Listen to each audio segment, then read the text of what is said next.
নমস্কার বন্ধুরা, আমি আবারও ফিরে এসেছি আরেকটি নতুন ভিডিও নিয়ে। আজকের এই ভিডিওতে আমি আলোচনা করতে চলেছি শ্রীমদ্ ভগবদ্ গীতা কি সব জায়গায় সব সময় নিয়ে যাওয়া যায় এই বিষয় নিয়ে। শুরু করার আগে বলে রাখি বন্ধুরা, চ্যানেলে এরকম ভিডিও আরও দেওয়া রয়েছে, দেখে আসবেন। চ্যানেলটিকে অবশ্য করে সাবস্ক্রাইব করবেন। চলুন আর দেরি না করে শুরু করা যাক। দেখুন বন্ধুরা, প্রথমেই বলে রাখি, শ্রীমদ্ ভগবদ্ গীতায় স্বয়ং ভগবান শ্রীকৃষ্ণ অর্জুনকে যে পরম জ্ঞান দিয়েছেন তার আলোকেই এই প্রশ্নের প্রকৃত উত্তর লুকিয়ে রয়েছে।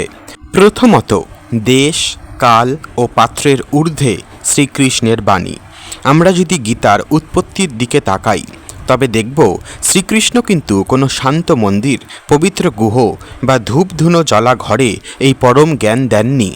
তিনি এই বাণী দিয়েছিলেন কুরুক্ষেত্রের যুদ্ধক্ষেত্রের পরিবেশ, যেখানে চারদিকে অস্ত্র, ঝনঝনানি, রক্তের স্রোত, হিংসা, ক্ষোভ আর হাজার হাজার মানুষের চিৎকার, এমন এক চরম অশান্ত ও লৌকিক বিচারে এরকম স্থানেই গীতার জন্ম। কৃষ্ণের শিক্ষা কি? এর মাধ্যমে শ্রীকৃষ্ণ প্রমাণ করেছেন যে তার বাণী কোনো নির্দিষ্ট স্থান বা কালের গণ্ডিতে সীমাবদ্ধ নয়। জীবন যেখানেই থমকে দাঁড়াবে, যেখানেই বিভ্রান্তি আসবে, সেখানেই গীতার প্রয়োজন। তাই মন শুদ্ধ থাকলে যে কোনো স্থানেই গীতার জ্ঞান স্মরণ করা বা তা সাথে রাখা সম্ভব। দ্বিতীয়ত, বাহ্যিক আড়ম্বর বনাম অন্তরের ভাব। গীতায় শ্রীকৃষ্ণ বারবার বাহ্যিক নিয়মকানুনের চেয়ে অন্তরের ভক্তি ও ভাবকে বেশি গুরুত্ব দিয়েছেন। গীতায় বলা হয়েছে, যে ব্যক্তি ভক্তি সহকারে আমাকে একটি পাতা, একটি ফুল, একটি ফল বা সামান্য জল অর্পণ করে, সেই শুদ্ধচিত্ত ভক্তের ভক্তিপূত উপহার আমি প্রীতির সাথে গ্রহণ করি। শ্রীকৃষ্ণের এই বাণী স্পষ্ট করে যে আপনি সোনার সিংহাসনে গীতা রাখলেন নাকি সাধারণ কাপড়ে মুড়ে ব্যাগে রাখলেন তার কাছে বড় নয়।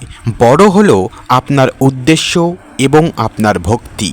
আপনি যদি জ্ঞান অর্জনের জন্য, বিপদে সঠিক সিদ্ধান্ত নেওয়ার জন্য গীতা সবসময় সাথে রাখেন, তবে শ্রীকৃষ্ণ আপনার সেই ভক্তিকেই গ্রহণ করবেন, বাহ্যিক পরিবেশকে নয়। তৃতীয়ত, আসক্তিহীনতা এবং কর্মযোগের দৃষ্টিভঙ্গি। শ্রীকৃষ্ণ গীতায় কর্মযোগ ও অনাসক্তির শিক্ষা দিয়েছেন। আমরা যখন কোনো গ্রন্থকে অতি পবিত্রতার বেড়াজালে বন্দি করে কেবল মন্দিরের কোণে সাজিয়ে রাখি, তখন অনেক সময় তা আমাদের জীবন থেকে দূরে সরে যায়। জীবন যুদ্ধে গীতা। কৃষ্ণ চাননি অর্জুন যুদ্ধ ছেড়ে বনে চলে যান, বরং তিনি চেয়েছিলেন অর্জুন সংসারের জটিলতার মধ্যে থেকেই নিজের কর্তব্য পালন করুক। একইভাবে গীতা কেবল আলমারিতে বন্দি রাখার জন্য নয়, একে আমাদের জীবনের প্রতিটি পদক্ষেপে, অফিসে, যাত্রাপথে, সুখে দুঃখে সাথে রাখা উচিত। সতর্কতা, তবে কৃষ্ণ প্রমাদ বা অবহেলা পছন্দ করেন না।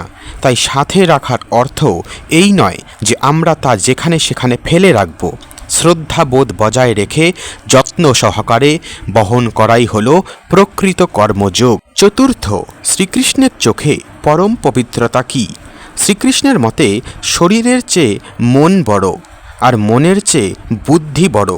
বাহ্যিক শুচিতা, হাত ধোয়া, পরিষ্কার কাপড় পরা ভালো, কিন্তু পরম শুচিতা হল চিন্তার পবিত্রতা। আপনি যদি কোনো প্রতিকূল বা সাধারণ স্থানেও থাকেন, কিন্তু আপনার মনে শ্রীকৃষ্ণের প্রতি শরণাগতি থাকে, তবে সেই স্থানটি পবিত্র হয়ে ওঠে। তাই পকেটে বা ব্যাগে গীতা নিয়ে ঘোরার সময় যদি আপনার মনে এই চেতনা থাকে যে ভগবান আমার সাথে আছেন, তবে যে কোনো স্থানেই গীতা নিয়ে যাওয়া শাস্ত্রসম্মত এবং কল্যাণকর। আজকের জন্য এ পর্যন্তই বন্ধুরা, দেখা হচ্ছে পরের ভিডিওতে। সকলেই ভালো থাকবেন, সুস্থ থাকবেন। চ্যানেলটিকে অবশ্য করে সাবস্ক্রাইব করবেন এবং বাকি ভিডিওগুলো দেখে আসবেন। ধন্যবাদ।